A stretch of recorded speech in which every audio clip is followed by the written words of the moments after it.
بسم الله الرحمن الرحيم. مساء الخير والرحمة والبركة على الجميع يا رب. راح اسوي قهوة لان الناس ما عندها الساعة، بس قاعدة بالبيت حرام. راح اسوي قهوة حيل طيبة وحيل طعمها طيب من تشربوا. هاي شربتها مرة مرتين حيل عجبتني، قلت اشاركها معاكم. اول شي عندي حليب راح اخليه على النار. طبعا القهوة اللي عندكم الموجود، أنا عندي هذا لأن هذول يجيبوا، لازم أنا أقدم هذول. عندي هذا النوع وعندي معاه شوكليت، عندي هذا شوكليت معه.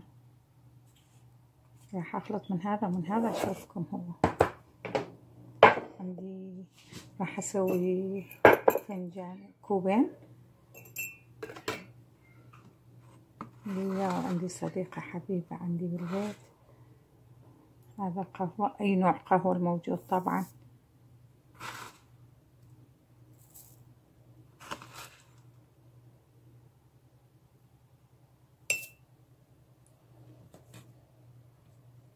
هاي القهوة تخلص منه.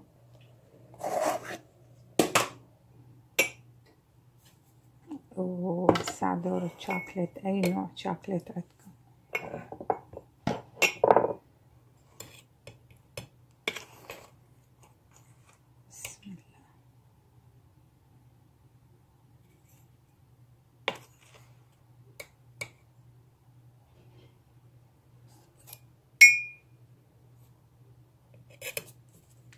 من كل واحد معلقة بهاي، معلقة صغيرة. راح اخلي بيه شوية ماي حيل قليل.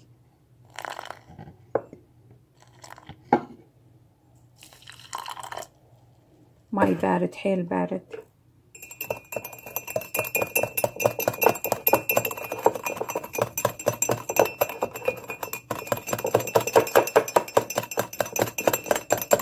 راح اخلطه زين اشوفكم هو.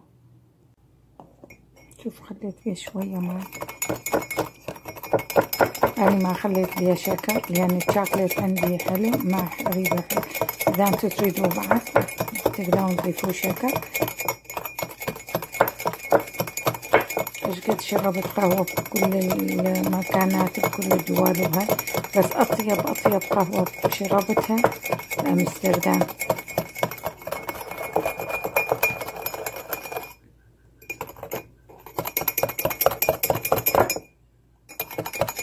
شلون لازم يصير هيجي القهوة الموجودة.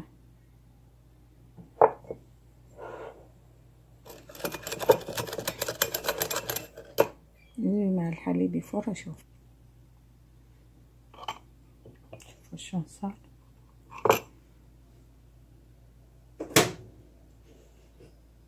بس الحليب يكون يفور زين.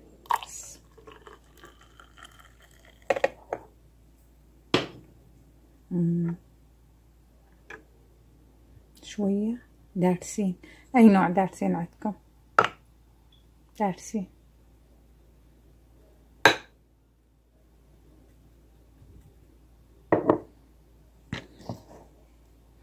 شوية جوز الهند.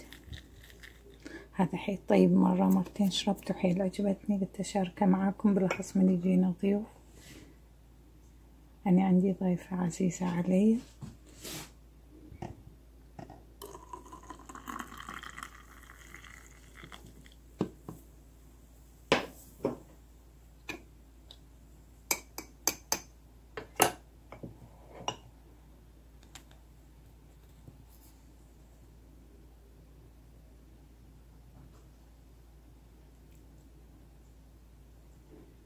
هذا بجوز الهند وبيه بجوز الهند وشوية دارسين، وهذا ما بي أي شي.